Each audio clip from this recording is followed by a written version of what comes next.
Okay, let's do part 4 now. Part 4 now is also hangat perbincangan. The intense discussion about this. The matter of conflict of interest. When the PM appoints his own children into the PM's office or the minister's office, there can be conflict of interest. Now, conflict of interest how? People say that there can be abuses, there can be corrupt practices. If the daughter being Nurul Izzah being the daughter of the PM doesn't have authority to instruct anybody to do anything, because they are all under their line of instructions, they have their bosses, and she doesn't come on top of anyone. She is just from the PM's office like a special officer, but is able to access documents, rahsia documents, and also to inquire and do inquiries. Therefore, she doesn't meddle with their job. And when she sees something wrong in the way they do things, she prepares a report and give it to the PM, so that PM can now instruct the job to be done in a proper, according manner. That is Nurul Izzah's role with regards to tender.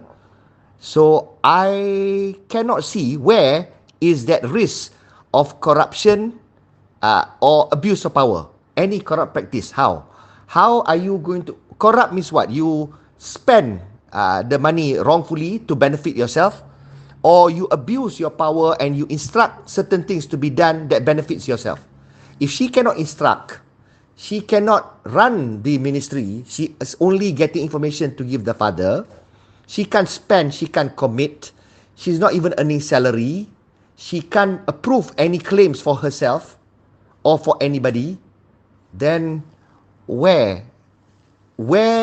is the area and angle that she can actually commit a wrongdoing? Apa dia? Because if her job is just to advise the father. So the father kata, Izzah, take a look at the tender punya process. We're supposed to do open tender, no more negotiate tender. Please do a scan now, check now, to what extent are we in compliance? Ada tak ada any procurement yang tak involve tender? Please take a look. I want you to go through, to comb through. Let me know the level of compliance kita. And yang mana yang tak comply tu, I want to know what is the problem. Apa dia? Kenapa tak buat open tender? And how critical it is? Ada tak possibility ketirisan? Check that. Is there any favouring of anybody? Is there any cronyism? Is there any corruption happening? Take a look at that. Yang mana yang tak buat open tender tu, see what is happening. Come back to me with a report, and I want to know how bad the situation is. And if there is any wrongdoing, let me know. Then so that I can kerah Saifuddin Nasution to get the MECC to be on top of things. So why can't PM ask her to do that? So dia pun cari, dia bagi tahu bapak dia apa yang tak betul. So where is the conflict of interest? There, dah nampak dah. Okay, next thing is that some can also say that Nurul Izzah punya husband is with KRI, ada company. So people say KRI may benefit with rahsia info or favours from PM. Okay, now know this please lah, not just PM saja, semua menteri pun. Semua menteri, semua senior service officer in the ministry also have some people they know, also have adik-beradik, anak yang ada companies yang may benefit. Now sekarang ni, of course there is no stopping Nurul Izzah leaking rahsia documents to the husband that can benefit the company. But how is that more of a risk that orang lain leaking information to dia punya husband ataupun dia punya wife punya company atau anak-anak punya company? That's why there is a law, there is a secrecy punya act, and if they were to leak that, OSA comes into play, they can land into prison. The same law will apply to Nurul Izzah. Jadi sekarang ni, any position of power, I work for a GLC, there are also certain information that I cannot leak. If I leak to benefit my family, or if I leak to musuh, adversaries, I can also go to prison. So we all have that risk. We have the integrity that we are obliged to maintain for the job that we have. Nurul Izzah is going to be subjected to that same rule in kerajaan office. So how is there an increased conflict of interest if she works with her dad as opposed to her declining or resigning? Apa beza dia? Explain the beza. Okay, what national security issues are there? Even in defense ministry pun, people can also leak information to the enemy, and the weakness of kita punya military, that's also national security issues. That's why there is a law to make sure that any treasonous acts cannot happen. So the laws are in place. Enforcement kena perketatkan. Judiciary punya integrity got to be maintained. There are laws in place.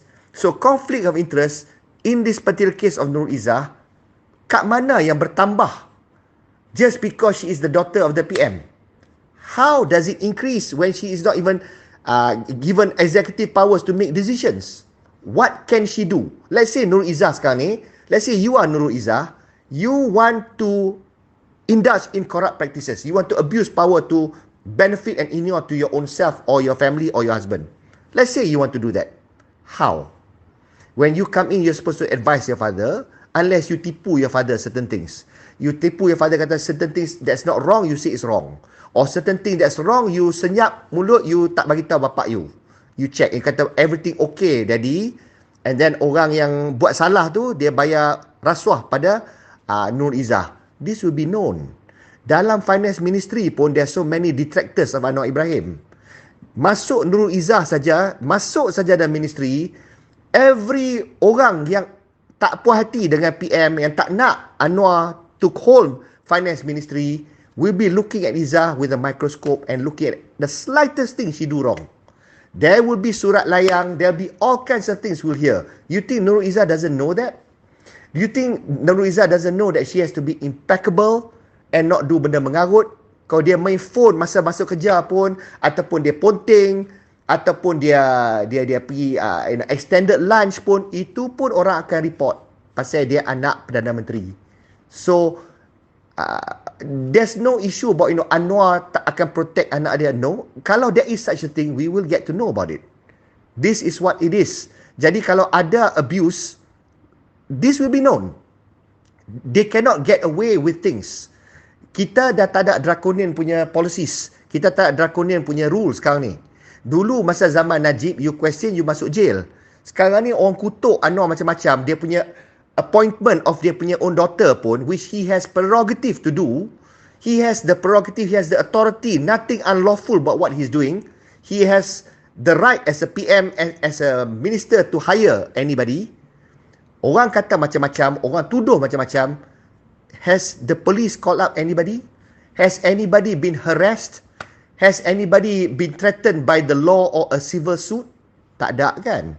Instead, Anwar jawab saja. He can't be bothered to answer banyak pun because he's got so much on his plate. So, issue of conflict of interest, kot mana? Which way is it greater than kalau Nurul Izzah tak take up the job? Explain please. How is kalau Nurul Izzah taking up the job, the conflict interest punya possibility, punya risk with her is greater than any other staff, any other senior staff dalam finance ministry to commit that same thing? How is it greater? So therefore, it's clearly an unfair punya allegation that is unfounded. Bila tanya orang, orang tak boleh jawab pun. They can't even give. I ask for a simple scenario. Under what scenario you illustrate that Nurul Izzah can indulge in one corrupt practice and she can get away with it because she's the daughter of the PM? Explain that.